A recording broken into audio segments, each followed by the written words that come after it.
Bom dia, pessoal. Estaremos dando início ao segundo dia do simpósio, agora pela manhã, com essa primeira palestra de Bioinformática e Inteligência Artificial, onde será ministrada pela professora doutora Raquel Minardi.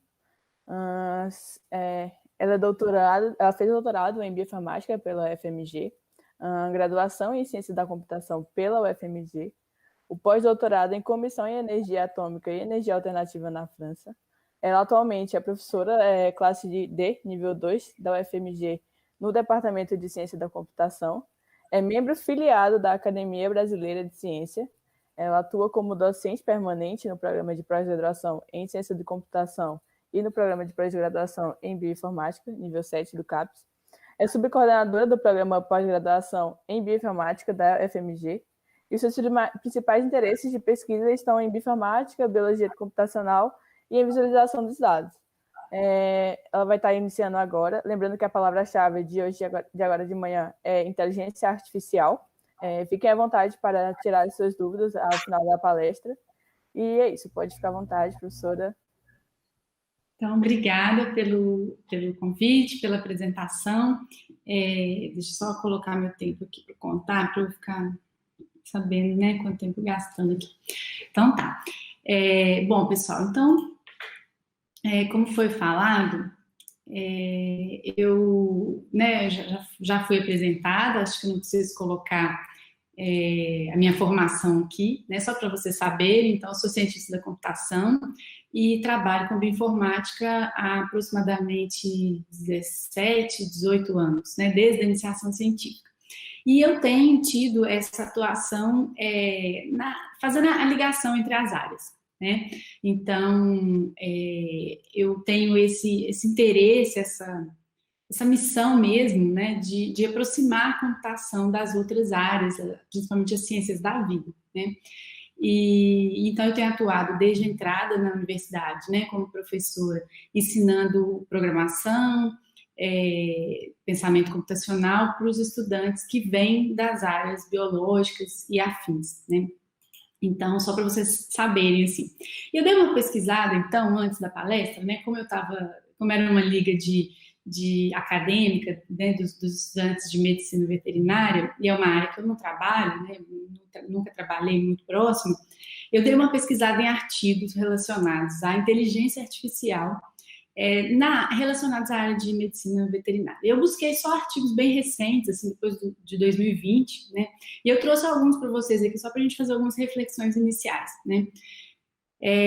Então, queria ver o que está sendo feito em termos de pesquisa relacionando as duas áreas. Então, comecei por esse artigo aqui, que eu acho um pouco polêmico, um pouco complicado até, né, eu até coloquei aqui entre aspas, né, uma das conclusões que eles colocam nesse estudo, é um estudo que utiliza aqui, né, eu até marquei aqui, não estou conseguindo enxergar de longe, mas técnicas de análise de imagens para análise de exames, né?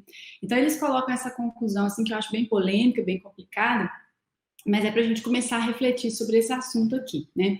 Então, eles analisam os conjuntos de dados sobre exames, né, aqueles exames que não entendo muito, né, do detalhe, mas contagem de ovos por grama, né, nas fezes dos animais, e aí eles usam esses métodos automatizados, baseados em análise de imagem, aprendizado de máquina, e eles falam que, no final, o teste, né, não requer pessoal de laboratório treinado para operar ou interpretar os resultados.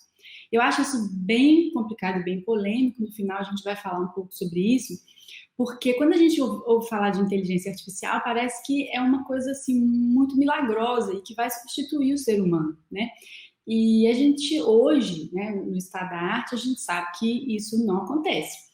Então, quando eles tiram essa conclusão aqui de que não requer pessoal de laboratório treinado para operar ou interpretar os resultados, eu acho uma coisa bem complicada, né? E aí fica essa pergunta, né? Se no futuro próximo isso vai acontecer, né, será que a gente não vai precisar do especialista para avaliar e interpretar os resultados? A gente vai falar sobre isso um pouco. Aí um outro artigo também sobre o mesmo tipo de análise aqui, né, usando machine learning também, que é aprendizado de máquina. A gente vai falar um pouco sobre aprendizado de máquina também. eu coloco aqui algumas conclusões também que eles chegam, né? Basicamente aqui eles usam estudantes, eles oferecem treinamento para estudantes que nunca fizeram esse tipo de análise, e aí eles analisam a variabilidade da contagem de ovos, né? Que essas várias pessoas chegam, né? Então, eles analisam ali o impacto do treinamento, né, do grau de treinamento, grau de expertise daquelas pessoas nessa variabilidade, e aí eles comparam as pessoas, né, com vários tipos de treinamento, com as pessoas com o auxílio de sistemas de inteligência artificial, né?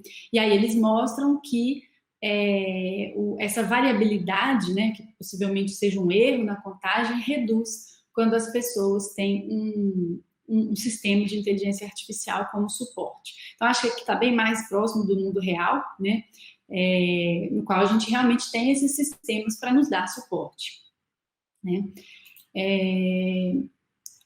Aqui a gente tem um outro artigo também, né, bem recente, 2020 também, e aqui a gente tem o uso de uma técnica que eu vou falar um pouquinho, que chama Deep Learning, né, e aqui a ideia é analisar imagens também, né, então a gente tem as várias imagens, os algoritmos que analisam as imagens, e aí a gente tem aqui algumas tabelas, né, só para vocês verem algumas coisas que a gente vai falar também no dia de hoje, que no fim eles analisam aqui taxas, né, de acerto. Então, verdadeiros positivos, né, quer dizer que acertou, verdadeiros negativos, falso positivo, falso negativo. Então, tem taxas relativamente altas aqui de sensibilidade, especificidade. Então, esses modelos de Deep Learning, eles são muito apropriados para trabalhar com imagens. Então, eles têm alcançado, sim, taxas cada vez mais promissoras de acerto, né? A questão é que, de fato, o especialista ele ainda é necessário. Mas eu trouxe esses artigos aqui para motivá-los de que a gente precisa estar atento para as novas tecnologias que vão surgir, né? Porque elas vão te apoiar no trabalho, né? No futuro. Então, é impossível pensar que você vai trabalhar sem o apoio desse tipo de ferramenta, né? Então, vamos prosseguir com essa visão em mente, né? E aí eu queria ter uma visão mais geral do tanto que a inteligência artificial já penetrou na área de medicina veterinária. E aí, felizmente, eu encontrei essa revisão sistemática da literatura, que é bem recente, né, de 2019, e eu achei interessante porque eles fizeram uma pesquisa de 3 termos muito centrais hoje na computação e até na ciência em geral, que são Big Data, bioinformática e informática, computação, né, em geral. Então, eu coloquei uma tabela aqui, eu imagino que a fonte fica bem pequena para vocês, mas são só alguns exemplos de consultas que eles fizeram no PubMed. Então, aqui são 9 consultas, mas eles fizeram mais de 30 consultas, se não me engano. Então, se vocês olharem, né, essa referência aqui original, ela descreve em detalhes todas as buscas, todas as queries, né, que eles rodaram nas ferramentas de busca e indexação de artigos científicos, né? E aí eles fizeram uma coleta bem sistemática dos trabalhos que são retornados e fazem diversas análises em termos dos autores, das afiliações dos autores, das revistas, a região, né, do mundo, o domínio da pesquisa, que tipo de pesquisa que é, o tipo de dado que é utilizado. Então, achei que dá uma visão boa de como é que a veterinária, né, está interagindo com a computação. E aí, aqui só algumas figuras, né? Esse fluxograma aqui, ele nos mostra o número de artigos que eles recuperaram. Então, no primeiro momento, eles recuperaram 8.602 artigos, foram removendo, né, as duplicatas. Às vezes, artigo vem em duplicata. Eles fizeram uma leitura, né, do título, do abstract, uma leitura resumida. Com isso, eles excluíram mais 6.633 artigos. Ficaram com 1.671 para leitura completa, né? E uma vez que eles fizeram uma leitura mais detalhada, eles excluíram mais 578 artigos que não tinham tanto a ver com o tema da pesquisa deles. No fim, sobraram 1.093 artigos, né? Então, esses artigos têm a ver com medicina veterinária, com Big Data e com bioinformática e informática, né? Então, aqui algumas análises que eles fizeram, né, do ano de publicação. Então, vocês estão vendo aqui que a partir de 2009 tem uma crescente presença da bioinformática nesses artigos, né. Aqui a gente tem as espécies, né, de animais pela região geográfica. Então, a gente vê que tem bem menos trabalhos aqui ainda da América do Sul e da África, mas tem muitos trabalhos na Ásia, Europa e América do Norte, né, que envolvem aí algumas espécies, né, animais. É interessante também notar aqui nessa figurinha que a gente tem muito poucos trabalhos ainda relacionados com Big Data. E existem mais, né, mais trabalhos relacionados à informática e à bioinformática, tá? Então, olha que interessante, né? A gente tem aqui mais de 600 artigos relacionando a medicina veterinária com a bioinformática. E aqui alguns resultados, assim, né, que eu vou mostrar rapidamente, assim. Isso aqui são os artigos, né, organizados numa tabela por palavra-chave, né, então as colunas aqui são Big Data, informática e bioinformática, e o nível do estudo. Então, a gente tem aqui estudos relacionados a animais, no nível de animais, né, no nível de genes, proteínas e metabólitos, e outras coisas aqui, né? Então, a gente vê aqui, ó, chama atenção esse número 345, né? Então, a gente tem 345 artigos relacionados à bioinformática, genes, né, usando genes, proteínas e metabólitos, né? Já em informática, que seria a computação, né, em geral, a gente tem uma representação grande aqui, ó, 121, né, mais no nível animal, né, que bactéria, vírus, parasita e tal. Bom, o que mais que eles colocam aqui de resultados interessantes? Né? Aqui são os tipos de estudos, só para vocês terem uma ideia. Então, tem estudos descritivos, tem testes de hipóteses, estudos teóricos, tem uma série de tipos de estudos aqui, né? A gente tem uma predominância grande aqui dos estudos observacionais, né? Principalmente relacionados à informática e bioinformática. A gente tem também... esse aqui é um tipo de dado que me interessou muito, porque a gente tem o tipo de dados, né, que é usado. Que tipo de dados esses estudos de bioinformática têm usado, né? Então, a gente vê aqui uma predominância grande de amostras biológicas e de bancos de dados genéticos, né? E também de dados governamentais aqui, então, base de dados governamentais. Então, a bioinformática, predominantemente aqui, ela tem lidado com amostras biológicas, bancos de dados genéticos e dados governamentais, né? Enquanto que os estudos envolvendo informática em geral, tem uma série de tipos de dados aqui, inclusive, por exemplo, aqui nessa linha 35, registros médicos eletrônicos, né? Registros de produção da fazenda, por exemplo, né? Então, existem muitos estudos relacionando a informática com a veterinária, né? Mas em termos de bioinformática, eles estão mais no nível genético aqui, né? Bom, então aqui tem um breve comparativo disso que eu já falei, né? Se a gente for comparar os estudos de bioinformática com os de informática na medicina veterinária, a bioinformática está focando no nível gene, principalmente, né? Gene, proteínas e metabólitos. A informática já está focando mais no nível animal. A bioinformática trabalha mais com amostras biológicas, bancos de dados genéticos e governamentais, enquanto que na informática a gente tem uma variedade ampla de fontes aqui, né? Inclusive dados geográficos, dados sobre esses dispositivos vestíveis, né? Sensores e esses dispositivos mais modernos mesmo, internet das coisas, né? Então, bom, basicamente aqui os estudos de bioinformática, eles têm esse foco, né, em examinar as técnicas de laboratório, enquanto os de informática mais examinar técnicas analíticas e de software, né, e os estudos em bioinformática eles tendem a ser mais experimentais e os de informática mais observacionais, né. Então, isso aqui é legal para a gente ter esse panorama inicial, assim, da interação entre as áreas. Bom, com relação à Big Data, como vocês viram pelo primeiro gráfico que eu mostrei, aquele gráfico de barras pretinhas, tem muito pouco estudo ainda de medicina veterinária com Big Data. Então, significa que a gente ainda não gera tanto volume de dados assim, mas isso deve acabar nos próximos anos, né? Vocês veem que a Big Data ela já está muito comum na medicina humana. Então, a gente acredita que isso vai acontecer também na medicina veterinária, e o que tem sido feito já na medicina humana provavelmente vai servir de modelo para os estudos de saúde animal e medicina veterinária.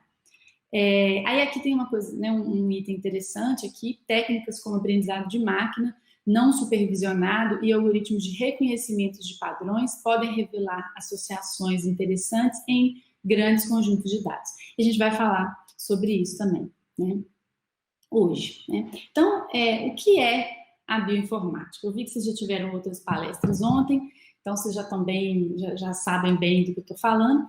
Basicamente é uma área que é muito interdisciplinar, tá? Então ela não tem só a biologia e a computação, né? Ela tem estatística, ela tem matemática, ela tem física, ela tem química, né? É uma área bem interdisciplinar. E aí, eu queria chamar a atenção, assim, né? Não vou gastar muito tempo com isso, mas a bioinformática ela não surgiu, né, no sequenciamento do genoma humano. Né? Muitas pessoas acreditam que ela surgiu ali, né, que ela se tornou importante ali, porque o conjunto de dados era muito grande, era difícil montar o genoma, então foram necessários algoritmos, e não é exatamente ali que ela surgiu. Né?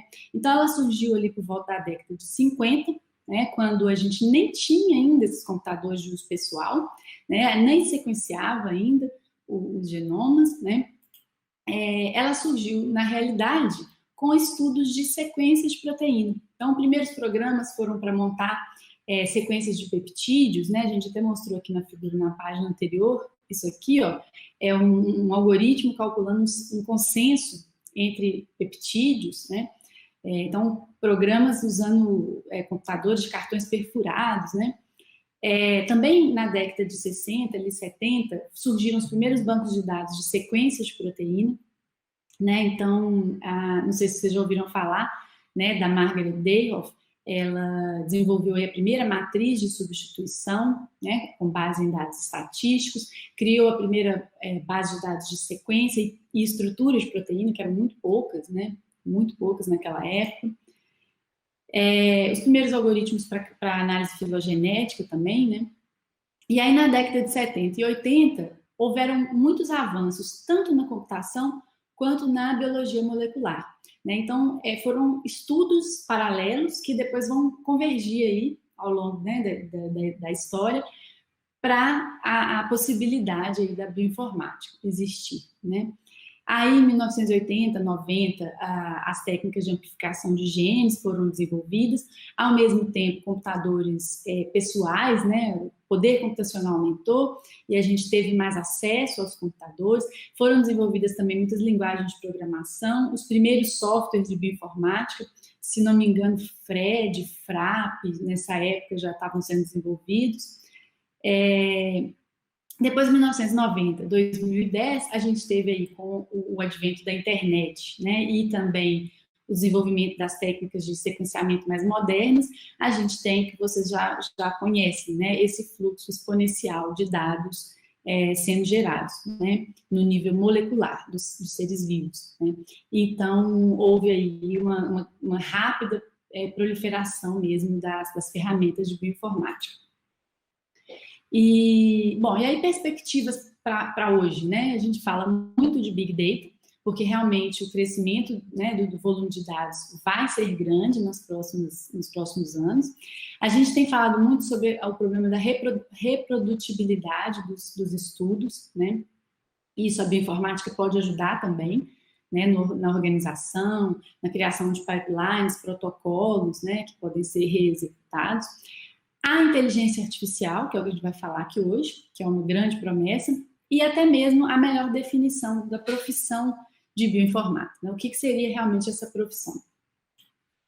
E aí vamos falar, então, da inteligência artificial. Né? Vamos entrar um pouquinho mais em detalhe, assim, ser inclusive, bem geral sobre ela. A inteligência artificial é um campo muito amplo, como eu vou mostrar, e ela não visa apenas criar esses modelos de aprendizado, que provavelmente vocês já ouviram falar, né? Ela visa em última instância, construir entidades inteligentes, sejam programas, sejam dispositivos, né, robôs, né, construir entidades inteligentes. Então, isso já permeia a nossa vida, não sei se vocês percebem, né, mas a gente já usa tradutores. Então, quando você coloca um artigo para traduzir um trecho no Google Translate, aquilo ali já é um modelo de inteligência artificial. Quando você usa Alexa, Siri, né, essas bugigangas aí que a gente anda comprando, né, robozinho para aspirar a casa, isso tudo já tem inteligência artificial embutido, né? Os próprios carros autônomos, que são ainda um desejo, né, um sonho, mas que estão cada vez mais próximos da realidade. Os sistemas que jogam, né, já foram capazes até de vencer um campeão de xadrez. O próprio desenvolvimento de fármacos, ele é hoje guiado pela triagem virtual, né, computacional de moléculas. A medicina de precisão. Então, a inteligência artificial, ela tem muitas aplicações, muitas delas a gente já está usufruindo delas, né, e outras ainda estamos engatinhando aí, né. O que vem a ser o agente inteligente? Pensando assim, bem, né, no nível bem macro mesmo. Se a gente for pensar num robozinho que limpa a casa, né, ele tem os sensores e ele tem os atuadores. Então, o sensor pode ser uma câmera, pode ser um sensor de temperatura, de presença, tipo sensores, né? E aí, lá dentro dele, ele tem um hardware, um processador, que vai obter do mundo exterior tudo que ele puder de informações com base nos sensores dele, e ele vai tomar decisões e vai atuar no ambiente. Então, no caso do robô, ele vai andar, vai aspirar, vai parar para não cair numa escada, por exemplo, né? Então, isso é para a gente ter essa ideia do que é que seria um agente inteligente. Então, ele tem alguns módulos que obtêm informação do ambiente, outros que fazem o raciocínio, o aprendizado, e outros que vão atuar, né? É esperado do agente inteligente que ele tenha onisciência, ou seja, ele saiba tudo do ambiente, tá? Então, imagina um carro autônomo, como é que isso é complexo? Ele tem que filmar, ele tem que perceber que tem uma bola cruzando a rua, então logo pode aparecer uma criança. Então, o objetivo final é que ele seja onisciente, né? Ele tem que ser capaz de aprender. Então, uma vez que ele tome uma decisão errada, e isso pode acontecer, ele tem que aprender a não tomar essa decisão de novo. Ele tem que melhorar a sua atuação através do aprendizado, né? E é desejável que no final das contas que ele seja autônomo, né? Então, é nesse ponto aqui que quando a gente coloca aquele artigo lá do início da minha fala, né, que o sistema dispensa a atuação do especialista, isso é um objetivo, né? No final, é um objetivo, é que ele seja autônomo, ele consiga tomar suas decisões com base no que ele aprende, tá? É um objetivo. A gente ainda não está nesse nível, mas é um objetivo, tá? Então, isso aqui é o pensamento, assim, geral sobre o que seria um agente inteligente, tá? E eu vou focar muito na parte do aprendizado, tá? Eu não trabalho com essa parte de hardware, eu não trabalho com essa parte, né, do sensoriamento, tá? Que eu sei que para a parte de medicina veterinária também é interessante. Eu já tive umas conversas com alguns pesquisadores que trabalham na área de agropecuária, e eu sei que existem hoje muitos trabalhos relacionados com sensores, né? E fotos, né? Eles tiram fotos dos animais, com base nessas fotos, eles usam modelos de aprendizado. Então, eu sei que tem essa área também, que eu não trabalho com ela. Eu trabalho muito com a parte de aprendizado, tá? Que é aquela parte do meio ali. E dentro de aprendizado, então, né? Então, a inteligência artificial, ela tem toda essa área aqui externa, né, que é o reconhecimento da fala, o processamento da linguagem natural. Então, por exemplo, um modelo de inteligência artificial, ele pode ser capaz de processar dados da literatura científica, extrair dali informações que sejam úteis para o pesquisador sobre uma determinada espécie, sobre um determinado gene, sobre as interações desse gene e etc. Né? Essa parte de visão computacional tem a ver com o processamento dos vídeos e das imagens. Então, quando eu falei, né, dos pesquisadores que trabalham com as fotos dos animais, extraem características dos animais através das fotos, isso tem a ver com essa área de visão computacional, que está dentro da inteligência artificial, tá? Nessa parte de sensoriamento, certo? Então, essa parte aqui dessa bolinha aqui, né, da esquerda em cima, que é o reconhecimento de fala, processamento de linguagem, visão computacional, isso aqui está nessa parte aqui de sensores, tá? Então, é uma forma dos modelos de inteligência artificial obterem dados do mundo real, tá? Bom, existem outras áreas aqui relacionadas ao hardware, né, robótica, planejamento, otimização, captura do conhecimento, e existe essa parte aqui do meio, que é a parte que eu vou falar mais, que é a parte do aprendizado, tá? Então, aprendizado, ele tem alguns tipos, eu vou falar deles no próximo slide também, que é não supervisionado, supervisionado, entre outros, e tem vários métodos, tá? Então, esses métodos, eu tenho certeza que muitos de vocês também já se depararam com alguns deles ao ler artigos, tá? Então, árvore de decisão, deep learning, redes neurais, né? São as técnicas, a gente vai falar de algumas também. Então, falando então dos modelos de aprendizado, o que seria um algoritmo capaz de aprender, tá? Eu achei que isso aqui ficou um pouquinho fora do lugar, deixa eu ver aqui. Vou falar desse aqui primeiro, tá? O que seria um algoritmo capaz de aprender, né?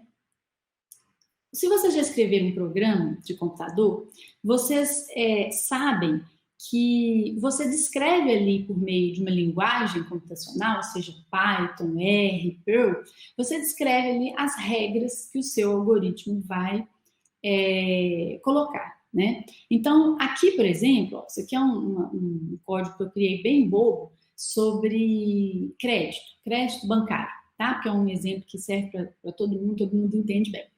Então, eu crio algumas regras aqui. Então, por exemplo, se essa pessoa não está negativada, se a renda dela é maior que 1,3 vezes a parcela que ela quer pedir para pagar um empréstimo, se o tempo de emprego é maior que 6, se ela tem patrimônio, aí eu aprovo o empréstimo ou não. Tá? Então, são regras. Um programa de computador, ele nada mais é do que a materialização de um conjunto de regras, que é o algoritmo, né? Isso aqui é um programa tradicional, ele tem decisões estáticas ali que o programador escreveu no seu código. Um programa capaz de aprender, ele é um programa capaz de aprender com base em dados, tá? Então, no primeiro paradigma aqui, o pesquisador o programador coloca no seu código o seu conhecimento, ou o conhecimento do grupo no qual ele trabalha. Aqui, no paradigma de aprendizado de máquina, não, o programa ele é capaz de aprender através do dado. Então, eu ofereço para o programa uma tabela com um conjunto grande de dados e ele vai aprender se aquela pessoa deve ou não receber um empréstimo, né? Então, são paradigmas diferentes. E aí, a gente tem alguns tipos de aprendizado diferentes. No primeiro tipo, é um aprendizado que a gente chama de não supervisionado. É como se eu deixasse o modelo aprender com base nas características. Então, eu vou passar para ele um conjunto de pessoas com seus dados, né, o tempo de emprego, renda, patrimônio e tal, mas eu não vou falar para esse modelo se essa pessoa já tomou um empréstimo e não pagou ou não. Não vou falar para ele se é um mau pagador ou um bom pagador. Então, seria um aprendizado não supervisionado. Ele vai simplesmente olhar para as pessoas e as suas características e tomar uma decisão, né? Ou agrupar essas pessoas de acordo com a semelhança, tá? Então, no caso de vocês, imagine que fossem animais, tá? Eu poderia pegar vários animais, as características desses animais e agrupá-los. Mas eu não dou para o algoritmo, né, para o modelo, uma informação, por exemplo, dizendo se ele é um animal sadio ou doente, tá? No caso do aprendizado supervisionado, eu dou para cada instância, que é cada animal, uma classe. Então, eu digo, olha, esse animal tem a doença A, esse animal tem a doença B, esse animal é um animal sadio. Então, a diferença de não supervisionado para supervisionado é basicamente essa informação de treinamento, tá? Existem outros tipos aqui que a gente não vai falar por questões de tempo, tá? Mas podem ser pesquisados, né, para quem tiver mais curiosidade. E aí eu vou dar um exemplo de um algoritmo bem intuitivo, né, dos mais intuitivos, assim, de aprendizado não supervisionado, que é o K-means, ou K-médias. O objetivo desse algoritmo é agrupar dados. Então, se eu tivesse um conjunto de animais, eu gostaria de agrupar esses animais simplesmente pelas características deles, tá? O peso, a idade, a cor, né? As características dos animais. Então, como é que ele funciona? Você primeiro escolhe K instâncias, por isso do nome K-means, né? Você escolhe K instâncias que serão os centroides de cada grupo, tá? Então, esse algoritmo, no primeiro momento, você tem que saber quantos grupos você quer formar. Por exemplo, eu tenho animais ali e eu tenho sadios e doentes, então são 2 grupos. Então, no primeiro momento, eu escolho K animais para ser o centroide, e aí eu atribuo ao grupo desses 2 animais centroides aqueles animais que são mais parecidos com eles, né? Ou seja, é o passo 2, eu adiciono novas instâncias ali com base na similaridade entre os animais e os centroides. Depois, eu atualizo o centroide de cada grupo, porque de fato aquele primeiro animal pode não ser o melhor representativo do grupo, o centroide do grupo. E aí eu repito os passos 2 e 3 até convergência. Vou mostrar uma figura que fica muito melhor, né? Então, imagine que eu tivesse aqui, cada bolinha fosse uma instância, um animal, né? No primeiro momento, eu quero formar 3 grupos. Então, eu escolho 3 centroides ali, que são o azul, o laranja e o verde. No próximo passo, eu vou colocar no grupo do azul aqueles animais que são mais parecidos com ele, mais próximos dele, né? E a mesma coisa com o laranja e o verde, tá? Só que aí vocês vão observar que aquele pontinho que estava aqui, ele não é mais o ponto médio desse grupo. Eu posso escolher um outro ponto mais central ali, que é mais médio, né? Então, eu escolho novamente os centroides, que é isso que eu faço aqui, tá? E aí, uma vez que eu escolho novamente os centroides, vocês vão notar que esses 2 pontinhos laranjas aqui, eles estão mais próximos do centroide do grupo verde do que do centroide do grupo laranja. Então, eu atualizo, eu removo eles e coloco eles no grupo mais adequado. E aí eu prossigo, eu calculo um novo centroide e vou repetindo esse processo até que ninguém mais mude de grupo. Então, eu consegui agrupar os meus elementos simplesmente, no caso aqui, pela posição deles no espaço 2D, tá? É como se eles tivessem 2 características, então, a variável x e y ali, né? Então, esse aqui é um exemplo de agrupamento não supervisionado. Eu não tenho as classes de cada pontinho, eu simplesmente quero fazer 3 grupos com base nas características deles, né? Um modelo de aprendizado supervisionado seria, então, o quê? Seria um modelo em que eu tenho rótulos. Então, por exemplo, aqui eu coloquei moléculas, e eu sei se a molécula é ativa ou inativa. E com base nas características da molécula, né? Então, por exemplo, número de carbonos, número de flúors, número de ligações carbono-oxigênio. Eu tenho um monte de atributos e eu sei se a molécula é ativa ou inativa. Eu construo um modelo matemático com base nesses dados e aí eu vou conseguir, então, treinar o meu modelo para predizer a atividade de outras moléculas que eu não usei para o treinamento, né? Bom, e essa é a ideia das árvores de decisão. É um tipo de algoritmo de aprendizado supervisionado, tá? Então, como é que eu crio essas árvores, né? Como a gente está falando aqui, os atributos, né, são ramificações da árvore. Cada nó da árvore vai ser uma pergunta com relação a um atributo. Os ramos vão ser as respostas e os nós finais vão ser as classes. Tá? Então, vou mostrar um exemplo de novo do crédito, lá do bancário, né, que é um exemplo mais simples.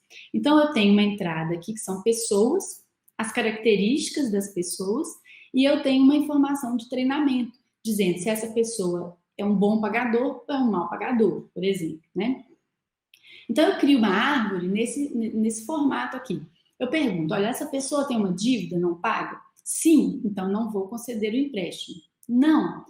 Então, eu faço uma próxima pergunta, né? Então, seguindo essas perguntas e olhando as respostas, eu vou ter aqui a informação da classe, tá? Então, eu posso usar esse modelo, que foi construído com base em dados reais, com rótulos, né, dados de treinamento. Eu posso usar esse modelo para fazer previsões, tá? Então, eu poderia usar isso para prever alguma característica, alguma classe dos animais, por exemplo, né? E aí a gente tem algumas métricas que são muito usadas quando a gente fala de aprendizagem de máquina, provavelmente vocês vão encontrar elas por aí, né, em todo artigo que fala disso, que é a acurácia, precisão e a revocação. Então, basicamente, o estudo que a gente faz é baseado nessas matrizes que a gente chama de matriz de confusão.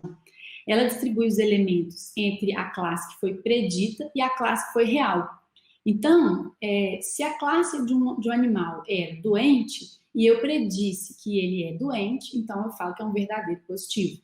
Acertei, né? Então, a gente tem as fórmulas de acurácia, de precisão e de revocação, né? Isso aqui é muito usado. E lá naquele terceiro artigo que eu mostrei para vocês, inclusive, ele fazia esses cálculos, né, para mostrar o acerto do algoritmo lá na previsão, né, na contagem do número de ovos por grama. Né? Bom, um outro tipo de algoritmo que é muito falado são as florestas, né, aleatórias, random forest. Aí, basicamente, a ideia do random forest é um conjunto de árvores de decisão, né? Então, são geradas várias árvores, é uma floresta. Você classifica uma instância com base nas várias árvores e faz uma votação para saber qual é a classe, né? Então, como essas árvores, elas podem ser muito diferentes, dependendo de um pequeno parâmetro que você muda, né? Então, às vezes, você usa um parâmetro 0,5, 0,6, 0,7, e as árvores ficam muito diferentes. Então, o que eles fazem? Geram várias árvores e fazem uma votação, né? Com isso, você tem uma chance maior de acertar e ter uma dependência menor nos parâmetros, né? Bom, existem muitos tipos e paradigmas de modelo que eu não vou entrar em detalhe aqui, né? Eu só quero dar uma intuição geral para vocês mesmos. Então, por exemplo, eu posso usar modelos de regressão, né, para fazer previsões. Pode ser regressão linear ou regressão logística, né? Existem modelos também bayesianos, né, baseados naquele teorema de Bayes. Então, eu posso calcular as probabilidades de que o objeto, né, que a instância, pertença a uma classe, dado um atributo, tá? Então, né, eu posso prever que uma pessoa tem uma determinada doença, dado uma certa contagem de células brancas, né, células leucócitos, por exemplo, né? Então, eu posso calcular essas várias probabilidades e usar elas em modelos de classificação, né, por exemplo, na Ivy Bayes, que é um modelo de classificação baseado nesse teorema, né? Posso usar, por exemplo, modelo mais geométrico, como as máquinas de vetores de suporte, que são as SVMs, que tentam traçar planos ou hiperplanos para separar as instâncias no espaço, tá? Então, eu poderia ter, cada pontinho desse aqui poderia ser um animal, as características, aqui no caso são flores, né? Então, tem o tamanho da sépala, da pétala, né? E aí, basicamente, o que eu quero é separar os tipos, né, de objetos usando planos ou hiperplanos no espaço n-dimensional ali. Tá? Então, existem modelos que, com base no conjunto de dados de treino, calibram, né, conseguem produzir esses planos que separam os objetos. Uma vez que eu tenho esses planos, eu consigo usar esse modelo para prever as classes das instâncias, né, de outras instâncias de teste. E aí vem as redes neurais, né? Eu vou falar um pouquinho mais delas. Como o nome indica, né, elas são inspiradas na rede, né, neural humana. Então, a gente tem os neurônios artificiais, que são as nossas células de aprendizado, tá? E a gente vai falar o que são, então, essas redes neurais profundas também.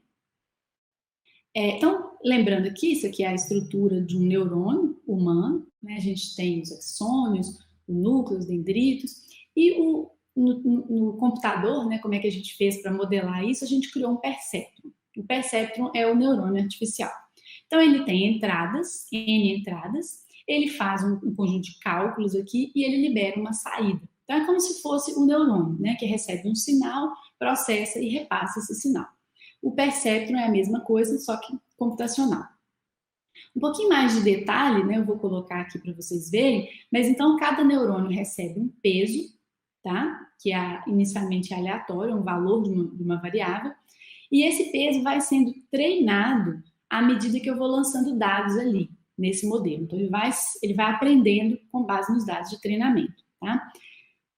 E aí, vou mostrar, então, como é que seria esse neurônio, assim, bem mais em detalhes, tá? Então, eu tenho as entradas aqui, x1, x2 até xn. O que podem ser isso? Podem ser atributos das suas instâncias. Então, por exemplo, características dos animais, ou característica dos genes, né? Característica do genoma, tá? E aí eu tenho esses dados aqui, que são os pesos. Então, eu vou calibrar esse peso aqui, todos os pesos, com base nos dados de treinamento que eu recebo. Dentro do Perceptron, eu tenho um somador, um combinador linear. É uma expressão que vai fazer a multiplicação do peso pelo valor do x1. E aqui eu tenho uma função de ativação que vai definir se o valor dessa expressão, dessa equação, vai para a saída ou não, tá? Então, isso aqui é uma função que define se vai sair 1 ou 0, tá? E isso é o Perceptron, tá? Então, esse tipo de célula, de neurônio artificial, é o Perceptron, e ele é a base para as redes neurais. A rede neural é, então, uma rede desses perceptrons. Então, cada bolinha dessas aqui é um perceptron daquele. Então, aqui nessa bolinha vermelha, eu tenho N entradas, N pesos e saídas, tá? Então, eu tenho uma camada de entrada, camadas ocultas, que são as que estão no meio da rede, e camadas de saída. Quando essa rede tem mais de 2 camadas, ela é chamada de rede neural profunda. Tá? Então, antigamente, as redes que a gente tinha eram desse tipo, né? E mais recentemente que estão sendo usadas essas redes com mais níveis, mais camadas, que é o aprendizado profundo, tá? Isso tem sido muito utilizado, principalmente na área de reconhecimento de imagens, mas não só, tá? Porque isso serve para muita coisa. E aqui a gente tem, então, um exemplo bem simplesinho, bem simplificado de uma figura, tá? Uma foto. E no final aqui, ele vai prever se tem, por exemplo, um barco, uma casa, uma árvore ou um gato nessa figura, tá? Então, como é que ele faz isso? Com várias camadas, né? E aí tem vários processos aqui, né? Isso aqui é um exemplo de uma rede convolucional. E aí, só para explicar, assim, brevemente, o que seria esse processo de convolução, né? Aqui, basicamente, eu tenho a matriz original, isso aqui pode ser uma imagem, tá? Então, cada posição da matriz aqui pode ser um pixel da imagem, as cores, né? R, G, B da imagem.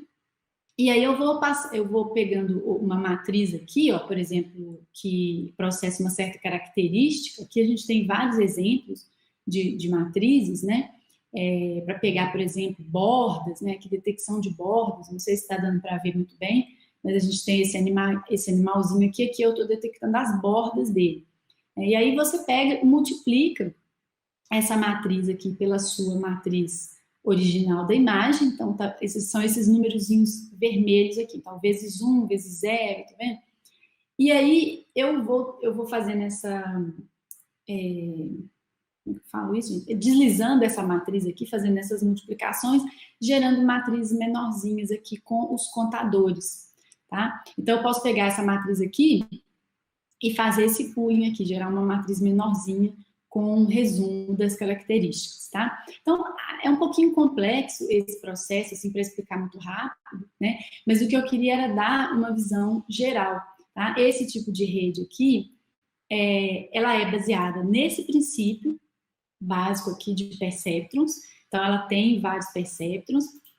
E as redes neurais, elas existem de várias topologias, tá? Então, tem redes recorrentes, redes convolucionais, a forma como essas redes é construída depende muito do tipo do problema que se vai analisar. E uma dessas redes, né, que está sendo muito usada, principalmente nessas análises de imagens de exames, como eu mostrei lá nos primeiros artigos, é a rede convolucional, tá? A rede neural convolucional.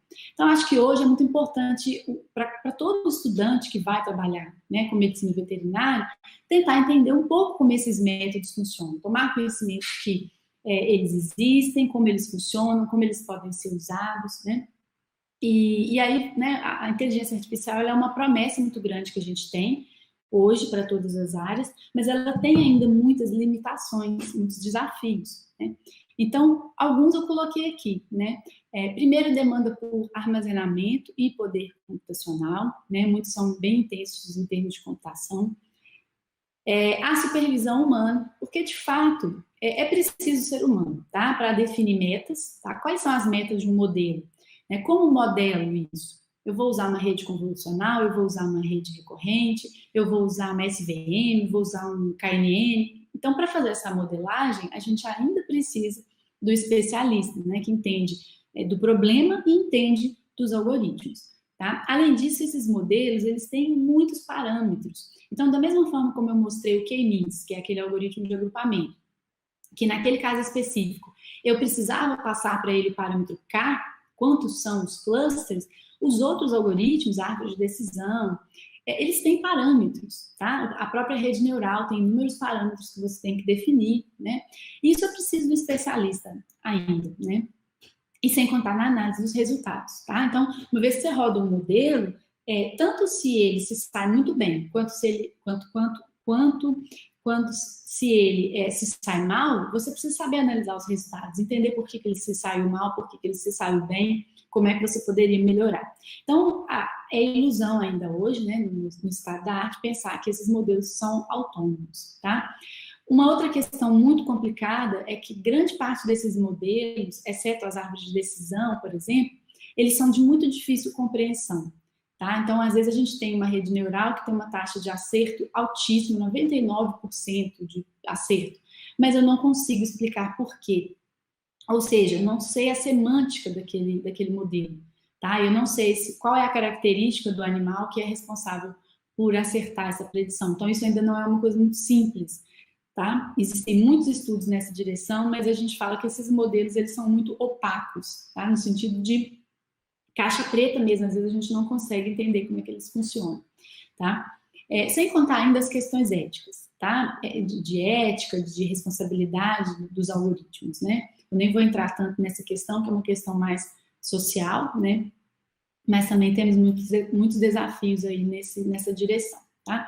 E com relação a nós que estamos aqui, que temos interesse na bioinformática, tá? Quais são os caminhos, então, para a gente estar alinhado, né, com esses desenvolvimentos científicos e tecnológicos para os próximos anos e décadas aí. Bom, em termos de bioinformática, eu trouxe aqui algumas coisas, algumas definições que são da ISB, né, que é a Sociedade Internacional de Biologia Computacional.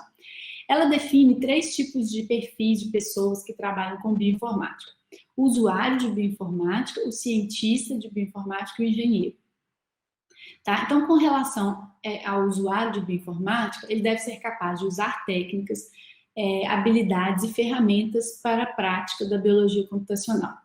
Deve ser capaz de aplicar métodos estatísticos nos contextos da biologia molecular, da genômica, da pesquisa médica, genética populacional. Deve ter o conhecimento geral da biologia e aprofundado de pelo menos uma área, né, que é a sua área de trabalho. Deve compreender as tecnologias de geração de dados biológicos, né? Então, tem sequenciamento, resolução de estruturas de proteína, entre outros, tá? Com relação ao cientista de bioinformática, ele deve ser capaz de analisar um problema e identificar os requisitos computacionais para a sua solução. Então, o bioinformata, ele está nesse limiar aí de conhecer a computação e conhecer a biologia, fazendo a junção das áreas e permitindo que os problemas sejam solucionados da melhor forma com os recursos computacionais que a gente tem, né? Os modelos, os algoritmos, as ferramentas, né? E o engenheiro de bioinformática, ele está mais no desenvolvimento, né, de ferramentas e tal. Então, aplicar fundamentos matemáticos, princípios algoritmos, teorias da ciência da computação, modelagem e design de sistemas baseados no computador, e entender muito bem os trade-offs, né, as compensações, os compromissos envolvidos nas decisões de projeto, tá? Então, muitas vezes eu desenvolvo um sistema que requer muita memória porque ele vai ser mais rápido, né? Ou eu faço o contrário, eu desenvolvo um algoritmo que utiliza menos memória, né, mais econômico em recursos de memória, mas para isso ele vai ter que fazer mais cálculos e ele vai levar mais tempo. Então, na computação sempre tem isso, né, esses compromissos aí no desempenho dos sistemas. Então, o engenheiro ele está um pouco mais preocupado com essas questões, com base na definição da ISB, tá? E aí, colocando assim de forma bem prática, minha sugestão, né, para todos que busquem aprender, pelo menos no médio prazo, né, um pouco mais sobre o pensamento computacional, sobre algoritmos, lógica de programação, se possível, se tiverem interesse, né, visem aprender a programar mesmo, utilizando uma linguagem de programação, que eu sugiro Python, porque para a bioinformática é uma linguagem muito prática, muito boa de aprender, e ela é uma linguagem de propósito geral. Então, você consegue fazer qualquer coisa com ela, né? Que tente aprender algoritmos clássicos da área de bioinformática, por exemplo, alinhamento de sequência, montagem de genomas, filogenia, mas não só o uso das ferramentas. Tente também assistir, né, tutoriais, vídeos, aulas, aprender mesmo como eles funcionam, tá? O que está por trás, né? Não se contentem apenas com a caixinha preta, com usar a ferramenta e receber o resultado, tá? E tente entender o que acontece por trás, porque isso é muito importante, tá? E, obviamente, conhecer as ferramentas, né, que são importantes na sua área e como parametrizar essas ferramentas, tá? Porque os parâmetros, eles muitas vezes são mais importantes do que a ferramenta em si, tá? Uma boa ferramenta com os parâmetros incorretos pode gerar um resultado muito ruim, tá? E aí, gente, então, tô acabando o tempo que eu propus aqui, eu queria deixar uma propaganda, não deixe de olhar, a gente tem algumas redes sociais, a gente tem alguns vídeos no YouTube, então a gente tem um site, né, que é onlinebioinfo.dcc.ufmg.br, é um projeto de extensão universitária que a gente tem no DCC UFMG, e mais fácil, aqui tem um endereço mais simples, que vai para o mesmo lugar, né, onlinebioinfo.com.br. Por fim, a gente tem um curso também de programação para estudantes de biologia e afins, né? Então, é um curso à distância também de extensão universitária da UFMG, que é à distância, né? Já falei. Bom, então é isso, eu quero agradecer mais uma vez o convite, eu espero que tenha sido proveitoso para vocês, que eu tenha conseguido motivá-los sobre essa área aí da bioinformática e da inteligência computacional. Bom? Obrigada, gente. Muito boa sua palestra. Eu queria nos agradecer, a Liga queria agradecer, né, por você ter aceitado esse convite, de estar explicando um pouquinho mais sobre isso. Com certeza deu para ter uma noção e entender muito bem, relacionar as duas áreas. Então foi muito boa, o pessoal gostou bastante. Só elogios aqui no chat. E tem 2 perguntas para você. No caso, 3, na verdade. A primeira pergunta é da Anchieta Oliveira. Ela parabeniza a palestra. Ela gostaria de saber se existe algum livro, PDF ou artigo ou semelhante, introdutório, para começar e guiar os estudos de forma mais didática. Pois tinha que ter, né? Deixa eu pensar aqui.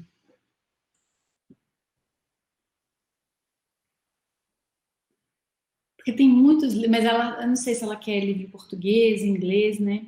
Eu acho que para começar, porque assim, o que acontece? A bioinformática é muito ampla, então depende muito também da área que você quer seguir, né? Então, se for estrutural, se for genômica, então acho que depende muito. A minha sugestão, assim, para iniciar mesmo, dar uma pesquisada por, de repente, assim, no próprio YouTube tem uns canais interessantes, né? Eu tenho o meu, mas tem outros, até porque eu falo que eu trabalho mais com a parte estrutural. Então, a gente vê que tem outros canais mais relacionados com genômica, por exemplo, né? Então, eu acho que, de repente, seria começar a assistir uns vídeos bem básicos mesmo, né? O que é a bioinformática, o que é a programação, e, dependendo, fazer umas buscas relacionadas com o tema que você se interessa. Porque, assim, eu recomendo muito, né, na minha área, tem um livro que é Bioinformática Estrutural, né? Aí eu recomendo muito, tá até por ali, mas é um livro, assim, bem focado na minha área, né? A parte de genética, por exemplo, não é uma parte que eu trabalho, tá? Então, mas é difícil, é bem interessante mesmo. Eu até nunca tinha pensado nessa ideia, né? De ter um guia, assim, para quem está começando. A gente está fazendo um trabalho parecido para bioinformática estrutural, em que a pessoa vai conseguir entrar e ter materiais de cada área. Então, por exemplo, docking, modelagem, mas a bioinformática é tão ampla que isso vai servir só para um grupo de pessoas, né? Mas é uma boa ideia, eu vou anotar aqui. Obrigada. Entendi, sim. A segunda pergunta é do Tiago. Ele pergunta se o método K-means é muito semelhante ao KNN. Tem alguma diferença entre eles? Peraí, o KNN é o de cá vizinhos, mas é um pouco diferente, sim. A ideia o que tem de semelhante que você falou é o critério da distância. Então, é parecido, porque você compara, né, duas instâncias e pela distância você sabe qual grupo você vai colocar no caso do K-means, né? No caso do KNN, você vai colocar ele numa classe se ele for mais próximo, ou seja, se os K vizinhos mais próximos estiverem naquela classe. Então, assim, é diferente. No fim das contas, o objetivo dos dois é diferente, mas eles têm em comum esse critério da distância aí e de olhar os vizinhos. Depois você dá uma pesquisada para você ver. Mas basicamente é isso. O KNN, ele vai olhar os vizinhos mais próximos para definir a que classe que você vai colocar. E o K-means não. O K-means vai colocando a pessoa, o objeto, num cluster, dependendo do centroide mais próximo. Tá? São parecidos e diferentes. Eu não sei se ficou claro ou se confundiu mais. Sim, sim. Não, acho que ficou bem claro. Como você falou, são finais diferentes. Alguns métodos se assemelham, mas são finais diferentes. Outra pergunta é da Karine Bezerra. Ela pergunta se é possível, a partir dessas tecnologias, o desenvolvimento de um aplicativo para identificação de uma planta a partir de inserção dos dados ou de imagens. Você deve falar a espécie da planta? Assim? Acredito que sim. Olha, eu vou te dizer, eu acho que já existe esse tipo de coisa, porque eu já recebi até uma propaganda de aplicativo, assim, que você tira a foto da planta e ele te fala qual é a planta. Porque a gente sempre tem essa dúvida, né? Ah, que planta bonita, que eu queria comprar, como é que chama essa planta? E às vezes tem um nome popular, a gente não sabe o nome. E eu já recebi, eu nunca usei, mas já recebi uma propaganda desse tipo de aplicativo. E eu já vi também uns que você tira foto, ele acha a planta e já te dá um monte de instruções como cuidar da planta, né? Então, acredito que sim, tá? É possível, e eu acho que já vi propaganda, então acho que existe sim. Entendido. Do mais era isso, eu acredito que o pessoal não tem mais perguntas. Gostaria de agradecer de novo a sua participação no nosso simpósio. A nossa liga é composta por grandes fãs seus. A gente está sempre tendo atrás de conhecimentos que você possa estar passando, artigos e tudo mais que você está publicando. Então, você é bem conhecida por nós, digamos assim. É uma grande honra ter no nosso simpósio. Ai, que bom, gente. É sempre um prazer, é muito bom receber esse retorno sempre, né, assim, tão positivo de vocês. É um prazer, foi um prazer enorme. Quando, né, precisarem, estamos à disposição. Que vocês tenham um evento muito proveitoso, tenho certeza que vai ser. Dei uma olhada na programação, muitas coisas interessantes. Acredito que vai contribuir para atrair mais e mais pessoas para a bioinformática também. Parabéns, viu? Obrigada, parabéns pela palestra. Então é isso, pessoal, finalizamos aqui a nossa primeira palestra, logo mais daqui um tempinho teremos a segunda palestra pela manhã. Obrigada, gente. Obrigada, fiquem bem. Tchau.